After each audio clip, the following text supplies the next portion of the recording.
सुख नहीं, सुख को प्रदान करने वाली वस्तुओं को एकत्रित करना ही जीवन का उद्देश्य मान लेते हैं। ये समस्त संसार माया है, सब कुछ नश्वर है।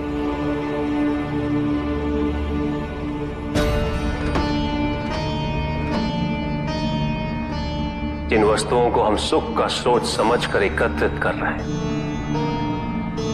वो सदैव नहीं रहेंगी। जो व्यक्ति सत्य को जानते हुए भी लोभ का परित्याग नहीं करते वो सदैव इन्हें खोने के भय में जीते।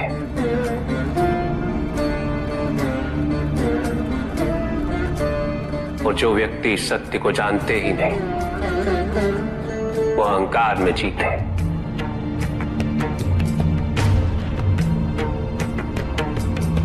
और जहां अहंकार और भय उपस्थित हो वहां सुख कैसे रह सकता?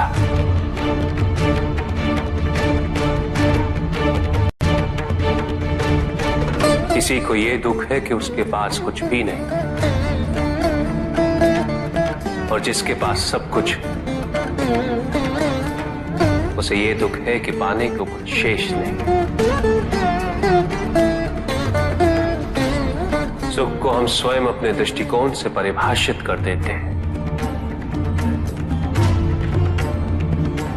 जबकि वास्तविकता इससे भिन्न है।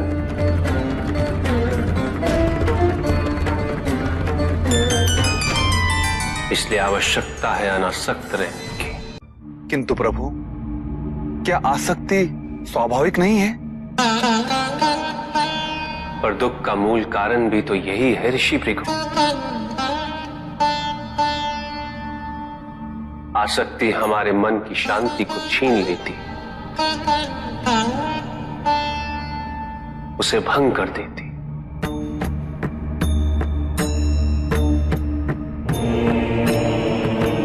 हमारी बुद्धि को स्थिर नहीं रहने देती, उसे चंचल बना देती।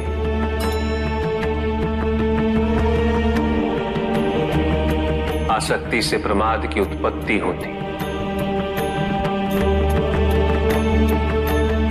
प्रमाद मद होता है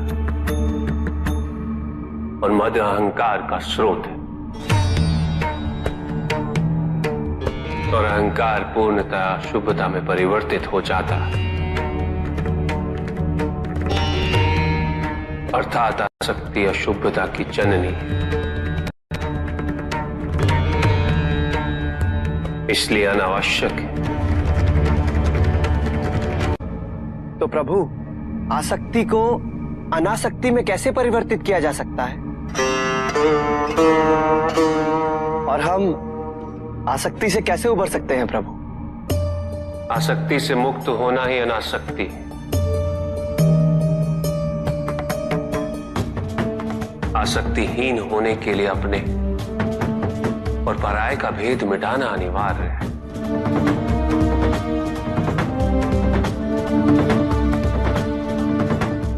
और यह तभी संभव होगा जब हम सुख की खोज बाहर नहीं, अपने भीतर करें। जब हम यथार्थ को पहचानें, उसे स्वीकार करें।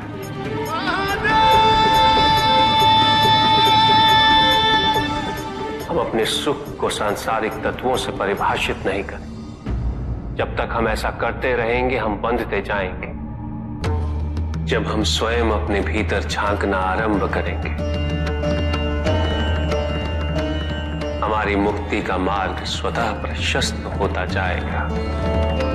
महादेव, आपने हमें दुख का कारण तो बता दिया, किंतु हम भय के बारे में भी जानना चाहते हैं।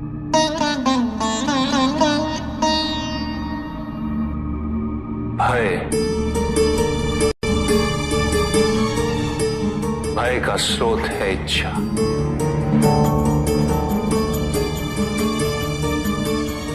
पाने की इच्छा होगी तो उसे खोने का भय भी होगा।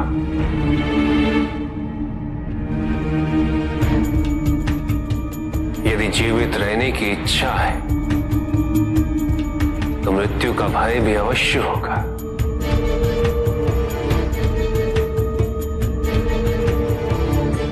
किंतु केवल मनुष्य ही नहीं,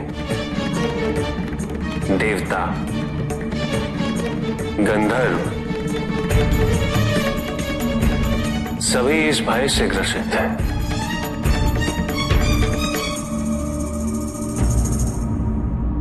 क्योंकि इच्छाओं से मुक्त कोई भी नहीं।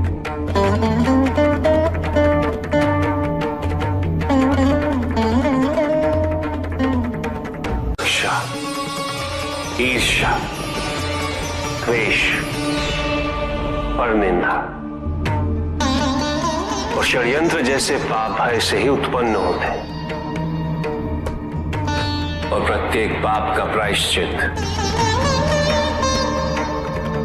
केवल दुख और कष्ट उठाने से ही संभव होता है।